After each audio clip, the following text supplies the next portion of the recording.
Assalamualaikum warahmatullahi wabarakatuh. Kembali lagi bersama saya Wilda di Talikata Podcast.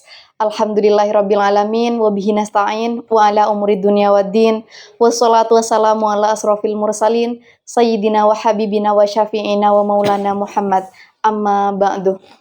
Puji syukur kepada Allah yang telah mempertemukan kita kembali kepada bulan suci Ramadan yang penuh berkah, penuh ampunan, dan tentunya penuh kasih sayang. Kali ini pembahasan kita mengenai pahala sedekah di bulan Ramadan. Kalau misalnya kita berbicara hal-hal atau kebaikan di bulan Ramadan, tentunya tidak akan ada habisnya. Tapi pembahasan kita kali ini akan mengerucut kepada sedekah di bulan Ramadan. Dan tentunya ditemani narasumber yang sangat istimewa, yaitu Bapak Ustadz Haji Naim, Ketua Basnas Provinsi Bali. Benar nih Bapak? Jadi apa kabar Bapak hari ini? Baik, Alhamdulillah. Alhamdulillah. Puasanya hari ini lancar? Alhamdulillah. Alhamdulillah. Semoga terus diberi kesehatan oleh Allah Subhanahu wa Ta'ala. Seperti semboyan yang selalu kita dengar, tak kenal maka tak sayang, maka kita akan memperkenalkan narasumber kita terlebih dahulu. Silahkan perkenalkan diri terlebih dahulu, Bapak. Baik, terima kasih Mbak Hilda atas waktunya. Ya, ini pertemuan kita yang kedua, Mbak ya. Iya. Tahun lalu kita bicara tentang zakat, infak, sedekah. Nah, saat ini terkait dengan sedekah di bulan Ramadan. Sedekah di bulan Ramadan. Ya, sebelumnya saya ingin memperkenalkan diri. Ya, saya Yunus Naim. Ya, tadi Mbak Hilda menyebutnya Naim saja. Oh, ya, Bapak, mohon maaf. Enggak apa-apa Mbak Hilda. Naim itu nama bapak saya. Oh iya. Ya, alhamdulillah ya, saat ini kita atau saya aktif di kegiatan pengabdian kepada masyarakat yang melalui sebuah lembaga yang sangat istimewa, yaitu Badan Amil Zakat Nasional, tepatnya di Provinsi Bali. Iya. Ya. Jadi gimana tugasnya, berjalan lancar atau gimana Bapak ya, untuk saat ini? Kalau untuk tugas, alhamdulillah ya, walaupun dalam kondisi puasa gini, mau tidak mau, ya harus kita tetap semangat, Mbak. Puasa jangan dijadikan kita lemah, justru dengan puasa itu kita harus menjadi kuat. Iya Bapak. Jadi pembahasan kita kali ini mengenai pahala sedekah di bulan Ramadan. Sebenarnya sedekah ini kalau misalnya kita dengar-dengar di masyarakat umum tuh udah lumrah ya Pak. Tapi banyak orang yang masih belum paham mengenai pahala sedekah di bulan Ramadan. Jadi apa keistimewaan pahala bulan puasa dibandingkan ibadah di hari-hari lain gitu Pak? Iya. Jadi sebelumnya kita dulu ya bulan Ramadan gitu ya. Bulan Ramadan itu kan banyak sekali keistimewaan di situ. Pintu-pintu kebaikan banyak sekali dibuka selebar-lebarnya, seluas-luasnya. Itu terjadi di bulan Ramadan yang tidak terjadi di bulan-bulan yang lain. Mengapa bulan Ramadan ini menjadi mulia? Ya, di antaranya itu karena di situ itu ada Al-Quran. Ya. Sesuatu yang dikaitkan dengan Al-Quran itu bisa menjadi mulia. Contoh, kertas putih, kita tulis di situ semuanya ayat-ayat dari Allah, maka itu akan menjadi mulia. Apa itu? Al-Quran. Ya. Maka bulan Ramadan sebagai bulan turunnya Al-Quran, di situ menjadi mulia. Maka segala bentuk kebaikan yang ada di bulan Ramadan ini akan dilipat gandakan oleh Allah Subhanahu wa Ta'ala. Iya. Bahkan di dalam hadis qudsi ya, itu dikatakan kullu amali bani Adam lahu illa shaum fa innahu li. Nah, kata Allah dalam hadis qudsi, semua amalan anak Adam ini untuknya, kecuali puasa. Ya. Wa ana adzi bihi, dan akulah yang akan membalasnya. Jadi kalau berdasarkan hadis qudsi tersebut ya, terkait dengan pahala di bulan Ramadan, ini nggak bisa dihitung dengan angka. Karena terserah Allah maunya ngasih balasannya seperti apa, sebanyak apa, sebesar apa. Itu urusannya hak prerogatif Allah Subhanahu wa Ta'ala.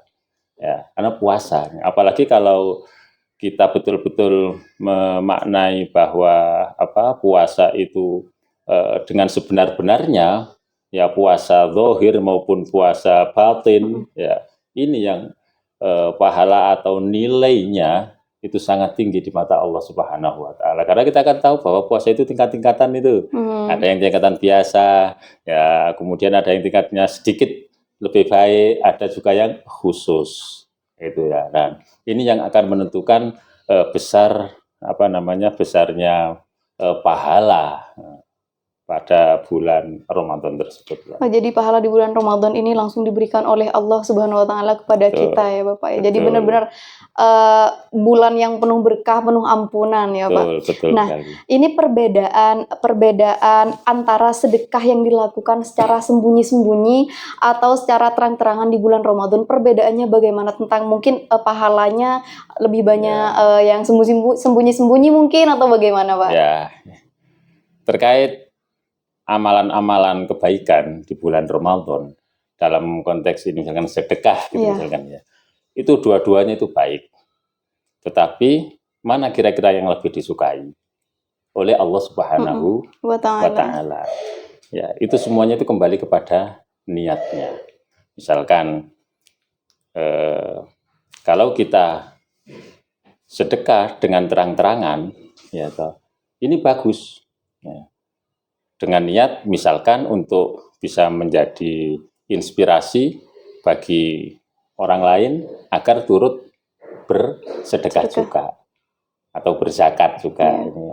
Nah, kemudian yang dengan sembunyi-sembunyi, ya, ini juga nilainya sangat tinggi di mata Allah Subhanahu wa taala. Ya.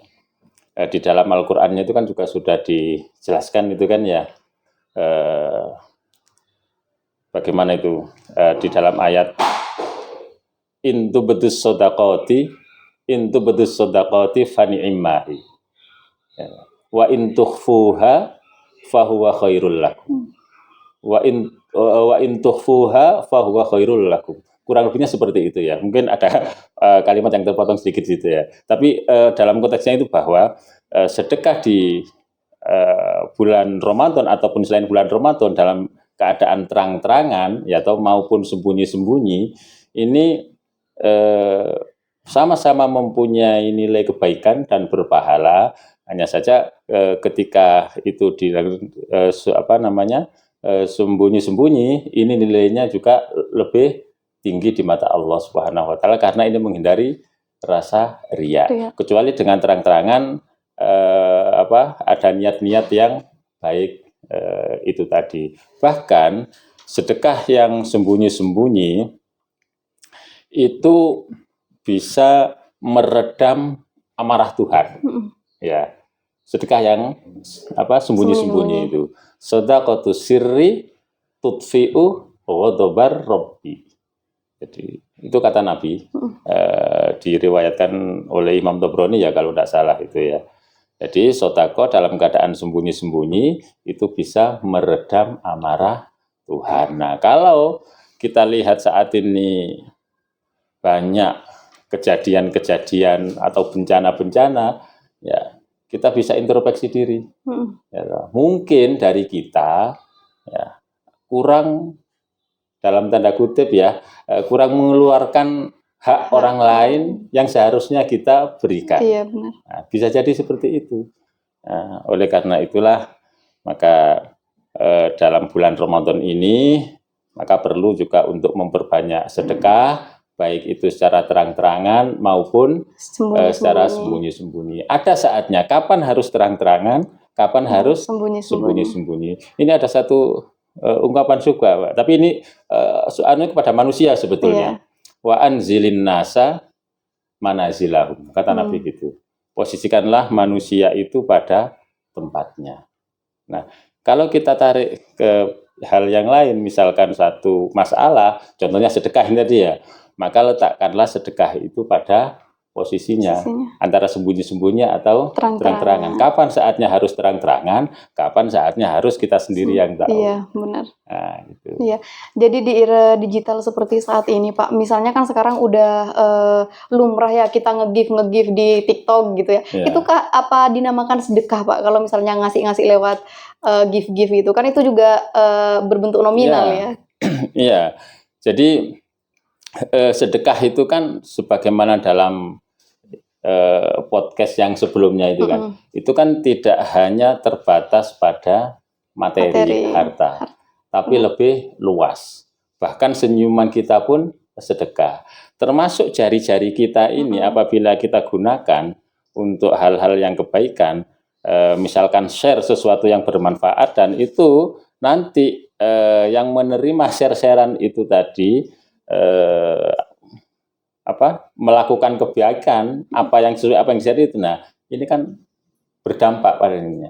Ini termasuk sedekah juga. Kullu ma'rufin shadaqah. Segala sesuatu yang bernilai kebaikan, ya toh, itu adalah sedekah. Ya, sampean senyum ke saya gini sedekah juga.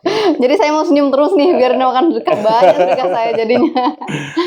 Nah, Pak, ngomong-ngomong tentang bulan puasa, kita tuh harus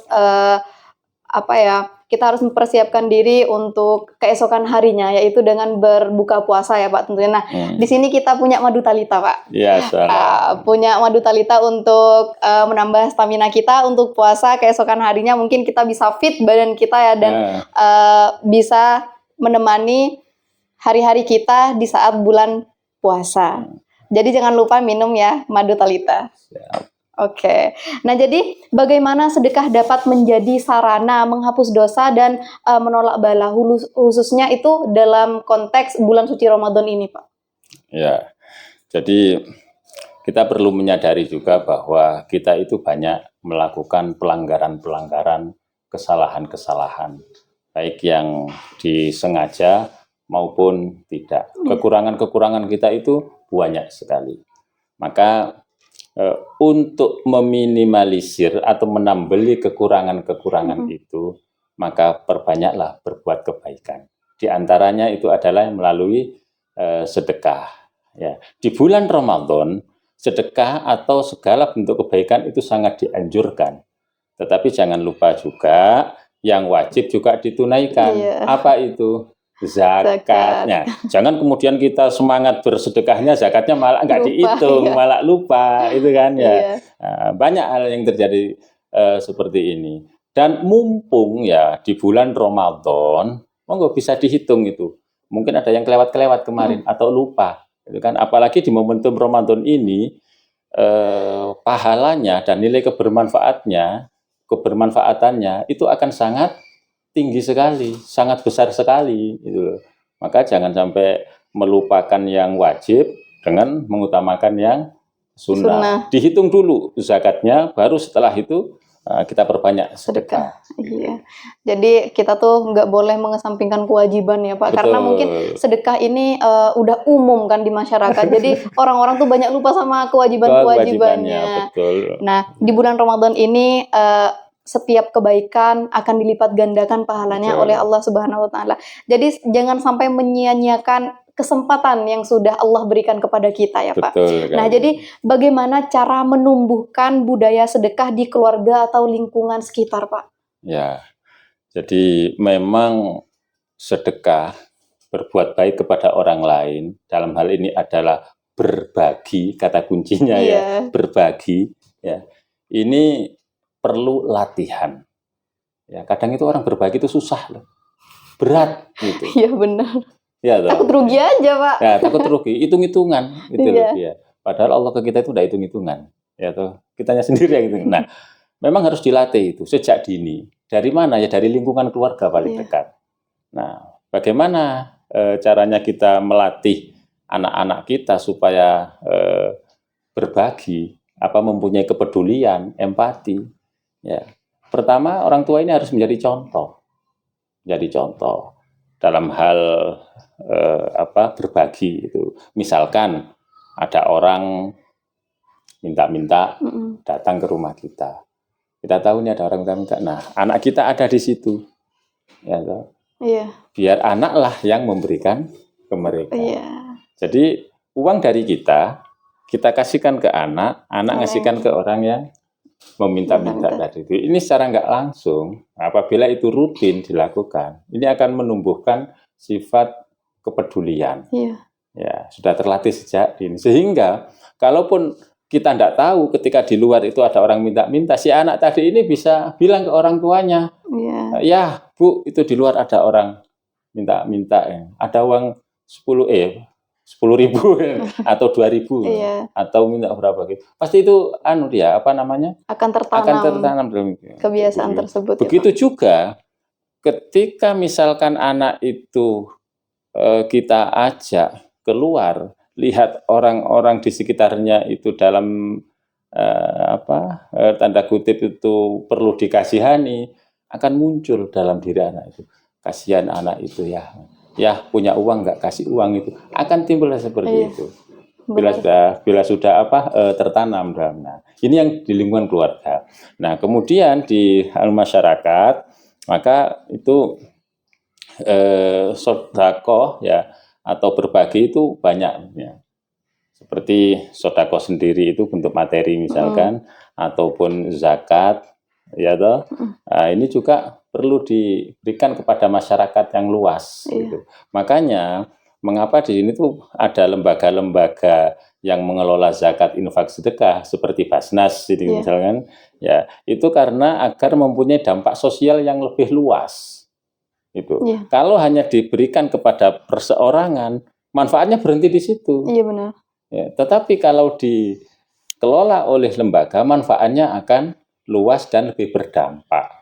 Contoh kita misalkan kita ingin membantu ekonomi seseorang, ya kan? Kita kasih ke orangnya langsung di situ. Ya itu sendiri yang akan memberikan manfaatnya. Akan tetapi kalau di di lembaga ya, uang dari si A terkumpul, dari si B terkumpul, dari si B terkumpul. Nah, ini akan bisa dimanfaatkan untuk program-program yang sifatnya itu produktif. Sehingga itu keberlangsungannya ini terjaga dan lebih berdampak nyata. Kita kasih kail itu lebih bermanfaat daripada kita ngasih ikan. Iya benar. Nah itu.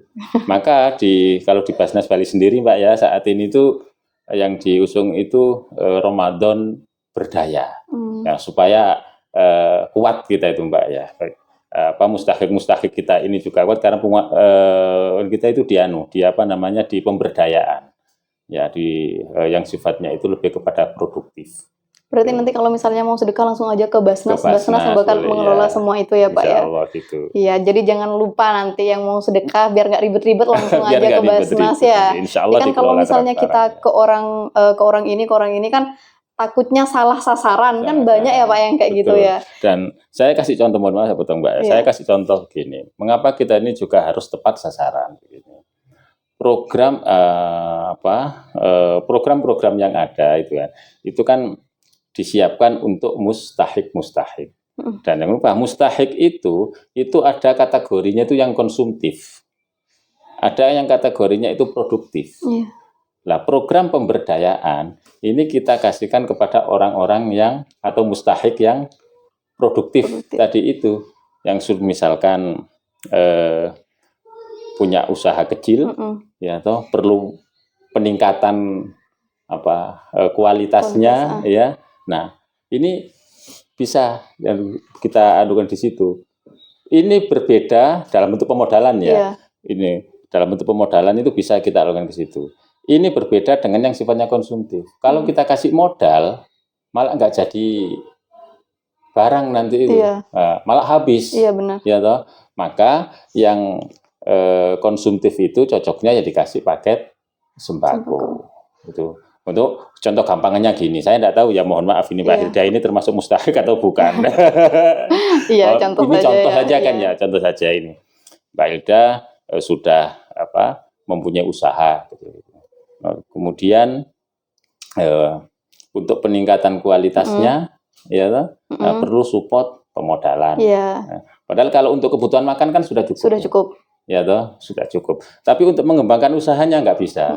Nah, disitulah program-program pemberdayaan itu kita kayaknya di situ. Nah, contoh sekarang ini kita punya Z Coffee, ya toh, Z Coffee kita punya 6 gerai ini. Nah, ini juga diperuntukkan untuk mustahik yang produktif, usia produktif, ya. Sehingga harapannya nanti itu ketika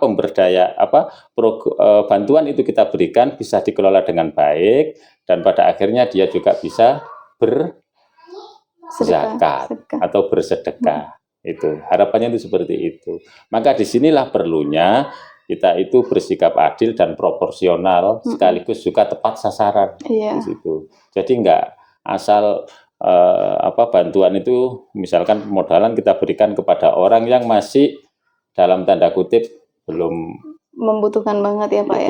bukannya belum membutuhkan, memang dalam pandangan kita, iya. dalam pandangan kita itu masih belum belum masih mampu tercukupi untuk lah, di situ ya. Jadi yang sifatnya produktif itu ibaratnya ini yang diperuntukkan bagi mustahik yang kalau untuk makan itu nyarinya sudah tidak terlalu repot. Ya, Iya benar. bisa makan itu sampai 3 atau 4 kali kalau mau itu ya. Kalau mau. Tapi kalau yang bentuk bantuan sembako gitu misalkan, lah ini diperuntukkan bagi orang yang masih nyari untuk buat makan ini kan. Benar. Jadi begitu. Iya, jadi tentunya zakat ini sedekah ini tentunya ada kriterianya juga ya Pak ya. Betul. Kepada siapa kita harus memberi gitu. Jadi Ya, jangan penyalurannya, sampai penyalurannya itu gitu. yang harus ada kriteria nanti. Jadi jangan sampai salah sasaran ya Pak ya. Ya. Terima kasih Bapak untuk pembahasan kali ini, sangat-sangat banyak ilmu yang bisa kita petik dari pembahasan kita kali ini ya Pak.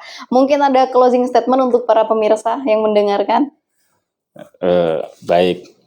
Jadi di bulan Ramadan ini yang perlu kita ingat adalah bahwa Ramadan adalah bulan yang sangat mulia, penuh dengan kebaikan-kebaikan. Pintunya dibuka seluas-luasnya.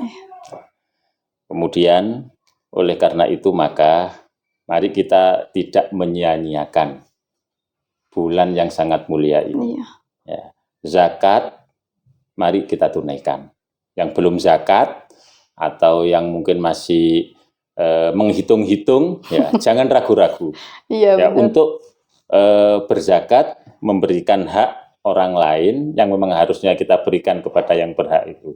Jangan ditunda-tunda, mumpung masih ada waktu. Karena kita tidak tahu kapan tugas kita untuk hidup di dunia ini. Benar. Selagi ada waktu, maka mari kita dapat melaksanakan kewajiban-kewajiban kita, utamanya zakat di bulan suci Ramadan ini, sekaligus juga untuk meningkatkan kebaikan-kebaikan yang lainnya. Iya. Ya. Jadi bulan suci Ramadan ini adalah bulan yang penuh berkah, di mana setiap kebaikan akan dilipat gandakan oleh Allah Subhanahu wa taala. Jadi ayolah kita berlomba-lomba untuk mendapatkan pahala-pahala di bulan Ramadan. Karena di situ adalah waktu yang telah Allah berikan kepada kita untuk mengumpulkan atau memperbanyak kebaikan ya Pak ya. Iya. Terima kasih untuk pembahasan kita kali ini, dan semoga apa yang kita sampaikan dapat bermanfaat untuk penonton sekalian. Saya akhiri perbincangan kita kali ini dengan wassalamualaikum warahmatullahi wabarakatuh. Waalaikumsalam.